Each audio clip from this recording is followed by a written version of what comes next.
Happy Sunday, my feral friends. Usually I'm at the park, but it's like 109 to hell, so not doing that today. But I have been musing again. What if your calling starts with a conversation? I love meditating on the sermon of the week, and today we started a new series at church called One More. It got me to thinking about a question that's been asked many times. It's quite simple. Is the tongue actually the strongest muscle in the human body?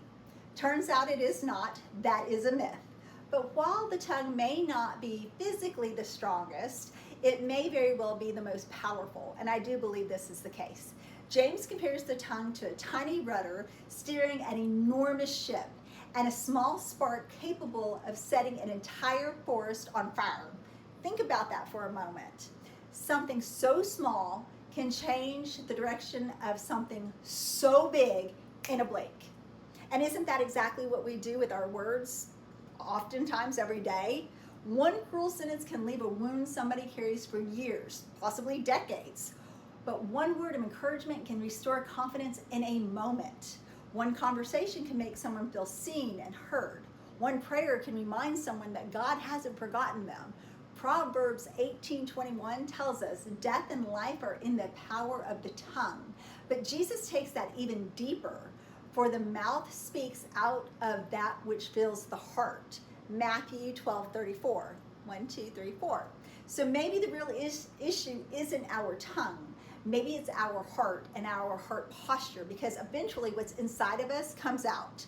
Bitterness speaks, pride speaks, fear speaks, but grace speaks as well. Compassion speaks, kindness speaks, love speaks, and love speaks loud. And when Christ transforms our heart, eventually Christ begins showing up in our conversations, which got me to thinking. Communication is so hard for so many people. Talking isn't. We live in a world that never stops talking. We text, we post, we comment, we react, we give opinions. But are we actually communicating? Because communication requires connection.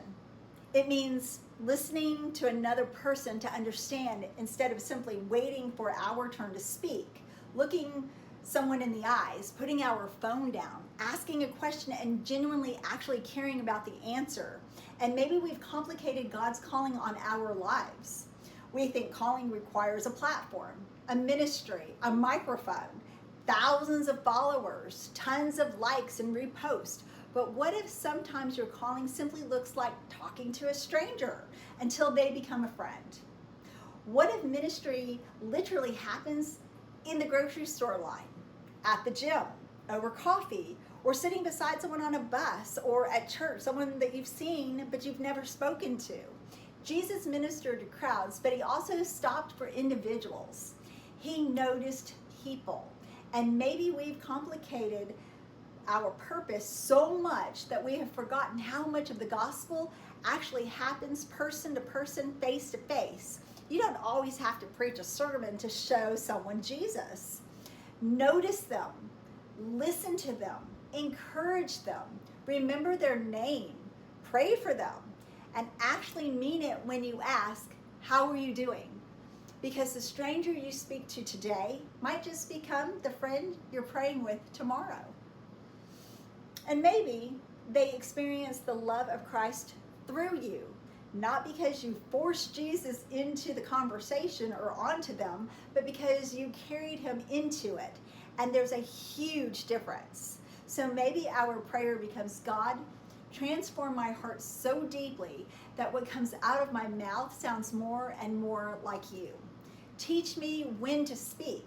Teach me when to listen.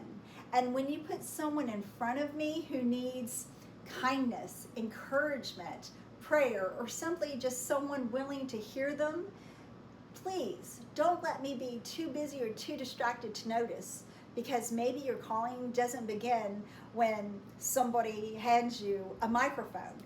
Maybe it begins the next time God puts another human being right there in front of you. Talk to strangers until they become friends. Listen until people feel heard.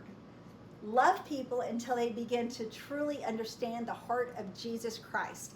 And never underestimate what God can do through one person, one surrendered heart, and one conversation. because sometimes the kingdom of God grows one-on-one, one conversation at a time, face to face. Have a beautiful Sunday and a blessed week ahead. Peace, love, and light. Thank you guys so much, and God bless.